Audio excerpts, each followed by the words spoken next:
Hi, I'm Bart Hanson. I'm the owner and lead instructor for CrushLivePoker.com. The following hand comes from our call-in show that we record live at 2 p.m. Eastern Time every Monday. If you enjoy this video, hit that like button, and if you want to submit to be on the show, take a look at the information in the description. Okay, so this is a 1-3 hand at Morongo. All right. I opened King of Spades, Jack of Clubs, How deep are you, by the way? 300 deep. 300 effective. Okay. So hero opens King of Spades, Jack of Clubs. The 12 in middle position. Mm-hmm. My direct left called, and she was like a 50-year-old Asian woman, Okay.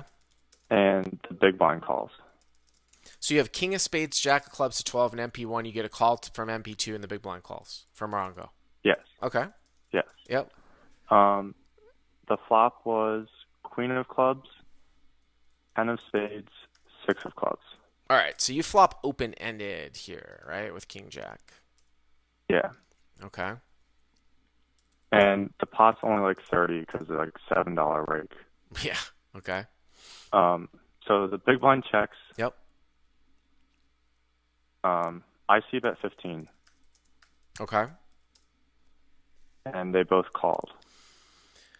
Two calls and the big blind calls. Your sizing, I guess, is okay. It's kind of interesting. Like it's a little bit counterintuitive when I play small stakes. Tend to sometimes size up early, just because it seems to get more folds.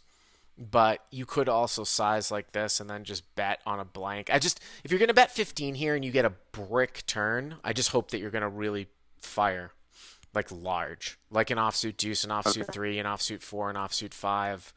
You can't bet this sizing and then just give up on turn if you get a brick that doesn't connect. I would probably bet large Okay. on turn and then give up on the river, especially if next to act calls you on the turn. I mean, that's how I would look at this. But okay, so you bet 15 MP2 calls and big blind calls. The pot's 105, right? Yep. I think it's like 75. 75, excuse me. You're right. Yeah, so 45. Yeah, 75. Okay. And the turn's the 5 of Clubs. Okay. So that's a brick. I mean, it puts a backdoor club draw out there, but I would be betting here. Well, you got That's the a. front door flush. Oh, it brings in the front door flush. I'm sorry. Oh, so front door flush comes in. Okay, that makes sense. All right, so, and I was gonna say, if it was 5x, the fact that two people called you is somewhat scary, but this is if it was 5x, not 5 of clubs. Like you can put a lot of pressure on that Asian lady when the big blind call overcalls, because she's going to have to fold out like a lot of hands if you bet again, and if the big blind is like overcalling you light. That's why sometimes actually getting called in more than one spot on the flop to kind of a smaller c bet sizing can sometimes actually work to your advantage, because you can pressure the person that's basically in the middle with another sort of large bet on the turn. But anyways, you do not get a real blank here. It's the 5 of clubs. Okay, so does the Yeah. big blind check? The big blind does check. Okay. I decided to check because I figured one of them might have a flush pretty Sure. high chance of the time. And it might get checked through. You're also gonna get a queen. Like the other thing too is if the Asian lady has a queen, she's going to be worried about the guy from up front, and you're gonna get a free card. Whereas if you bet, she's not gonna fold. So that doesn't accomplish anything, right? If you bet and she calls, but if you check and she checks it through, you get a free card. Yeah. Yep. And I also have the Jack of Of Clubs, clubs, so the right. Jack Uh-huh. high flush. Yep. But she bet 20. She bet 20. That's interesting. So MP2 bets 20, which is really, really small, into 75. Okay. And the big blind folded, Mm-hmm. and I called because I have straight draw and potential good flush draw. Yeah, I think probably for this sizing, you can't fold. You've got the jack of clubs in your hand, which is like, obviously you'd rather have the king, right? But it's one, two, third nut flush draw. You get, and this seems like a block, sort of a reverse block sizing where, you can make your straight here. and you're good here too. So I don't mind it. I really don't mind calling here to the sizing. I mean, if she was going to bet a larger sizing, then that would be, slightly different. But you make the call. So now the pot's 115, right? Yeah. Okay. And the river is the nine of spades. So I make the straight. So you've got about 250 left, right? And the pot's 115. Yeah. Okay. So this is a great, great, great hand. Again, here exemplifying this on the river. And I had said, I think I made a YouTube video for one of my call-ins, getting into like making these thumbnails. And it's interesting how if you title a YouTube video correctly and you make a thumbnail correctly, people watch it, even though it could be the very same hand. And I might be able to do that with this hand because it's like, again, I think I titled this, came out last week. What's the biggest mistake you can make in low stakes live poker? And that is check calling at the end. This is a check calling on the river. This is a perfect example of when you would never check call the river. You cannot. I can't think of a better example where a lady basically makes a 1/3 to 1/4 sort of stop bet, whatever you want to call it, reverse block bet sizing in position on the turn against two people when it seems like it's obvious that she has a queen. You would never check this river to check call because she's going to check behind with all the hands that she was reverse blocking that she very well might call with. And a lot of times, any hand that she's going to bet for value here that's worse than yours, she's going to call. Right? Mm-hmm. I'll repeat that again. Any hand that she's going to bet for value here at the end that is worse than your hand, which is less than a flush, she is going to call a bet.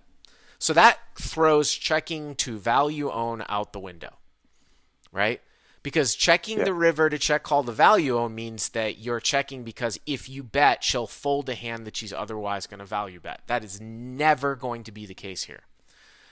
So then the question is, well, would you ever check fold?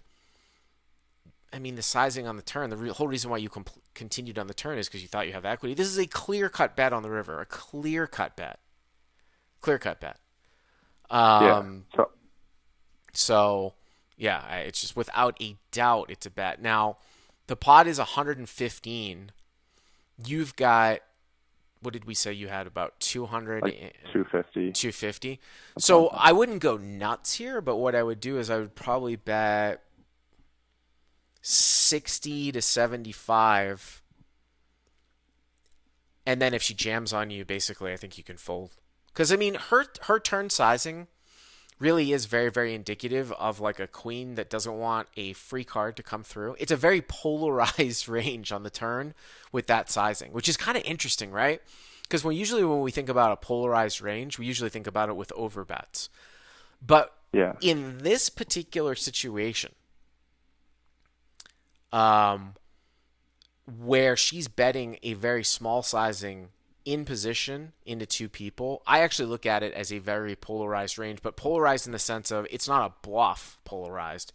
It's polarized between hands that just are very medium strength or the nuts. I don't know what you'd call that. I don't know what range you call it because it's a weird spot. Like she's either going to have queen X here or she's going to have the nut flush with this sizing. So when you look at that, then you definitely want to bet the river and usually want to bet fold. What did you end up doing? Yeah, so I've seen a lot of your videos, so I was planning to bet fold. So I led 50, and she very quickly raised to 100. And I'm just wondering if, is that just so small I have to call? I mean, so you bet 50 and she raised to 100, so the pot is 265 and it's 50 for you to call. Is that right? Yeah. Yeah, I think you have to call here because it would be one thing if she jammed, right? Like I said, but who knows? Like maybe she thinks that she has a set here, and it's the nuts. There's a possibility that she might have run into pocket nines that she was protecting on the turn, like as a block bet, that she didn't want to like let a Hmm. free card come off, and then she hit a nine, and and there's a possibility that she might have like, I mean, could she ever have 7-8 here? No, probably not. I think it's too small to fold. I mean, you're getting 5-1. I've seen some wacky shit. I think if she jammed, I would fold, but when she min raises here, I think I'm gonna call. All right. What did you Well, end up I doing? folded. You folded to a min I raise? folded. Yeah. Did Yeah. she ever show what ended up happening or what it was? No, I have no clue. Really? Interesting. I mean, here's the thing about bet I just folding. had. It's bread and butter of live poker, and it's what I teach, right? Like crush live poker approach to bet Yeah. folding. But like sometimes you're just getting a price where you just can't fold. You know what I'm saying? Like, and it's like one of Yeah. these things where I like to find that sweet spot where I can get as much value as possible. Like in your spot, if you have like 250 left when the pot's 115, you try to get as much value as possible. You don't want to bet all in and have a queen fold, but you bet like 75, have a queen call, and then if she jams on you, you know you're no good. Sometimes if you throw in like a little block bet, like if you bet 30, you might actually get raised by a hand that would not otherwise raise. If you had bet like 75, and it can get into some really weird spots. But I think with the min, I like your bet at the end. I would just size up a little bit, but I think with the min raise, I would probably call, and maybe she would have owned me. With the min raise, something like that. So, anyways, thanks for the call. I appreciate it. If you like what you've seen here, please hit the subscribe button. And if you enjoyed this call in hand, hit the like button down below. To check out crushlivepoker.com, click on the link in the description. Use the code YTA300 to get the first 30 days for free.